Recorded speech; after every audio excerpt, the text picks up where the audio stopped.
Bonjour à toutes et à tous, ici c'est Mr Yellow Crazy et on se retrouve aujourd'hui dans ce magnifique cadre idyllique et dans cette belle journée d'été afin de pouvoir vous présenter ma nouvelle acquisition comme je vous l'avais promis.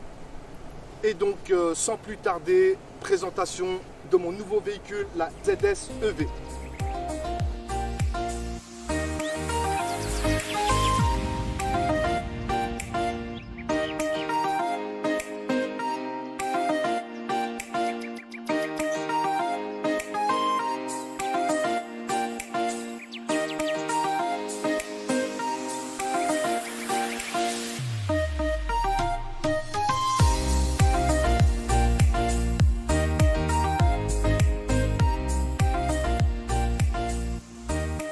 Présentation du point de charge de la voiture. Ici, sur le logo MG, vous mettez une petite impulsion sur le logo comme ceci. Voilà. Et vous levez la trappe. Et ici, nous avons à disposition l'endroit pour pouvoir charger en combo CCS normes européennes. Voilà. Et donc avec les caches ici pour l'étanchéité. Voilà, et remise de la trappe avec un appui succinct pour pouvoir fermer. Voilà.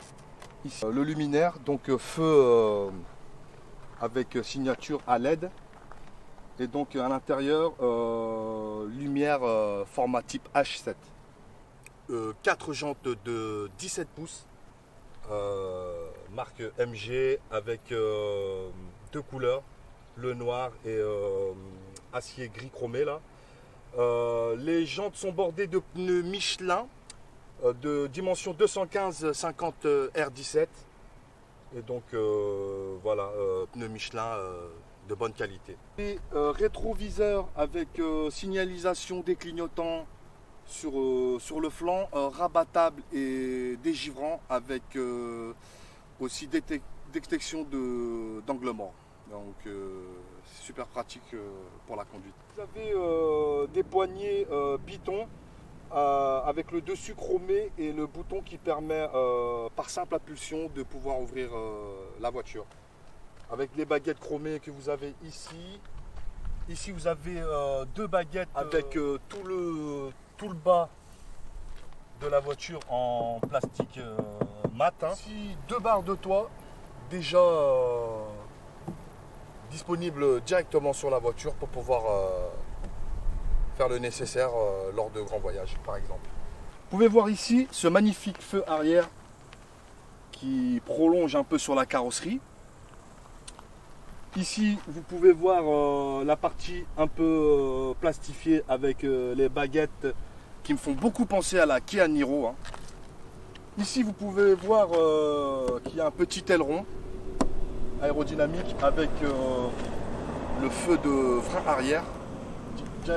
L'antenne, c'est dommage que ce ne soit pas une petite antenne de requin, mais bon, ça passera pas dans le rouleau quoi qu'il en soit, donc c'est pas plus mal aussi. Ici 3 détecteurs d'obstacles accolés au pare-choc arrière. Ici vous avez aussi la caméra de recul. Et ici, vous avez la petite trappe qui permet d'accéder à la tringlerie de remorquage. Voilà. Ici, vous pouvez voir le logo EV en bleu qui signifie que la voiture est 100% électrique, mais ça, il faut le savoir. Ensuite, pour l'ouverture du coffre, donc ouverture avec le logo qu'on pivote par le haut, ce n'est pas un haillon électrique, haillon manuel. Donc, soulevez comme ça le coffre. Et ici, vous avez à disposition 442 litres de contenance au niveau du coffre. Et en dessous de la planche, vous pouvez découvrir ici, dans ce magnifique sac MG, le câble T2 qui permet la charge jusqu'à 50 kWh. Ici, vous avez le chargeur classique pour le domicile avec une prise secteur 220 volts. Vous avez aussi le triangle de signalisation. Au cas où vous avez un souci sur la route, vous pouvez la poser sur la route. Et ici, en dernier lieu, le gonfleur automatique qui permet de dépanner lors d'une crevaison. Voilà, qui est à disposition à l'intérieur de ce compartiment. Voilà.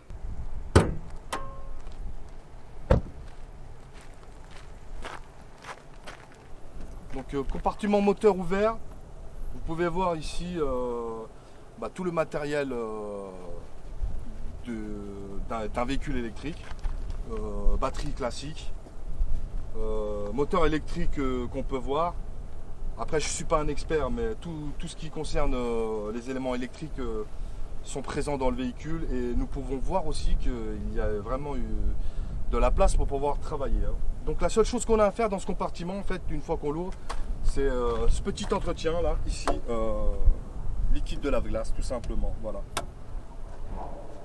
Et donc ici, vous avez la caméra qui permet la visualisation de la route et notamment d'effectuer la conduite de niveau 2.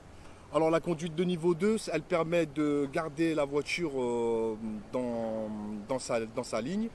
Et au niveau de la régulation de vitesse, elle peut rester derrière le véhicule qui est devant en fait. Voilà. Oui. Et donc vous avez là aussi le détecteur de pluie ainsi que le détecteur de feu de route qui s'active une fois que c'est ébloui ou une fois que la pluie va taper dessus, ça va s'activer automatiquement.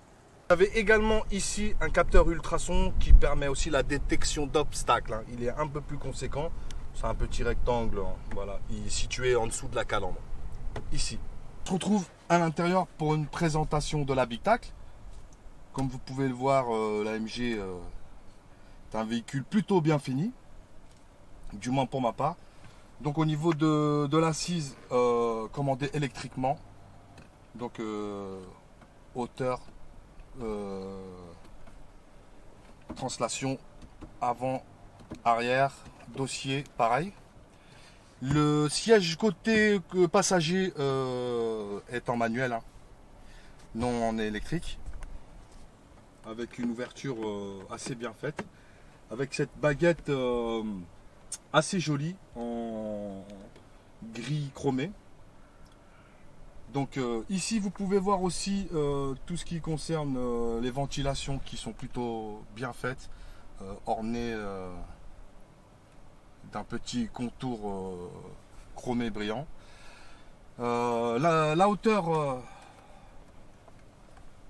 du tableau de bord là est en mousse matelassée, donc plutôt bien fait, avec une petite finition en double couture ici. Ici vous avez l'écran 8 pouces, premier onglet musique, deuxième onglet navigation, troisième onglet Android Auto, Apple CarPlay, avec toutes les indications et les fonctionnalités de la voiture. Ici vous avez tout ce qui est climatisation. Donc ce n'est pas une climatisation automatique, c'est une climatisation manuelle, hein, avec le réchauffement des sièges, conducteurs et passagers, dégivrage auto avant, arrière. Ici vous pouvez voir qu'il y a 3 petites molettes. Donc sur la première molette de gauche, le mode qui permet de passer d'un mode éco normal à un mode plus poussé, le mode sport.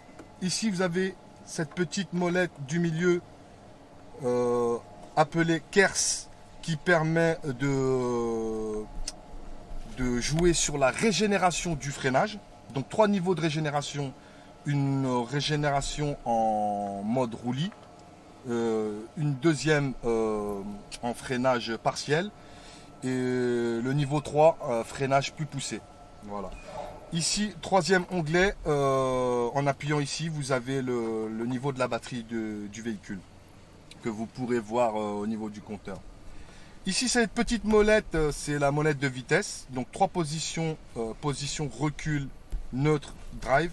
Au-dessus, le bouton P qui permet le parking, le frein à main. Ici, vous avez un compartiment qui permet de pouvoir mettre 2 bouteilles ou 2 canettes de coca, par exemple. Avec ici un petit compartiment pour pouvoir ranger son matériel. Et donc ici, vous pouvez voir aussi une boîte à gants plus ou moins grande. Voilà. Vous pouvez constater ici, au niveau de l'aération, Ça ressemble beaucoup à du matériel Audi. Ça a beaucoup de ressemblances. C'est pour dire qu'en fin de compte, MG ont le même fournisseur que les pièces Audi et Golf. Comme par exemple ici, au niveau de la commande au volant, vous pouvez apercevoir que le design correspond à l'identique à une Golf par exemple. Ici aussi. Ici, le bouton qui permet d'actionner le toit ouvrant est fortement ressemblant à celle d'une Volkswagen. Alors ici, nous avons 5 positions pour gérer l'ouverture du toit ouvrant. Première position, deuxième position, troisième, quatrième, cinquième, 6, 7 positions, autant pour moi. Et la 8e, avec un appui un peu plus long, qui permet l'ouverture totale. Donc 8 positions, et avec un retour complet. Nous avons ici le bouton aussi qui permet de refermer la toile pour avoir, on va dire, une opacité meilleure à l'intérieur du véhicule. Et donc voilà, ici nous avons aussi un compteur, on va dire entre guillemets à l'ancienne. Vous avez ici un magnifique volant type Sport avec un super insert chromé ici, donc vraiment magnifique. Derrière ce joli volant, vous avez les informations de conduite. Donc sur votre gauche, vous avez le compteur de vitesse. Et sur votre droite, vous avez le compteur de consommation d'énergie. Au milieu, vous avez tout ce qui concerne les informations de conduite. Hein. Voilà, tout ce qui est vitesse, tout ce qui est lumière, tout ce qui est aussi autopilote. Toutes les indications sont dessus. Voilà.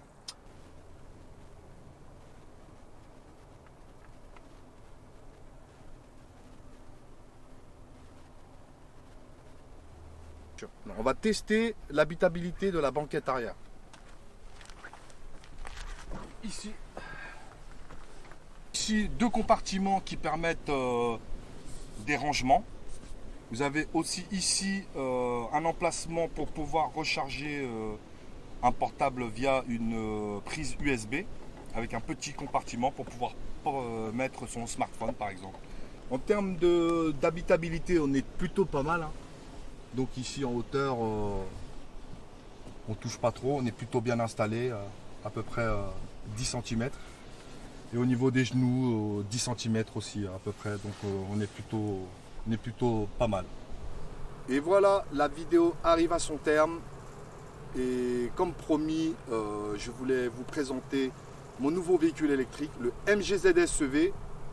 Et donc en conclusion, ce véhicule reste à un prix très abordable.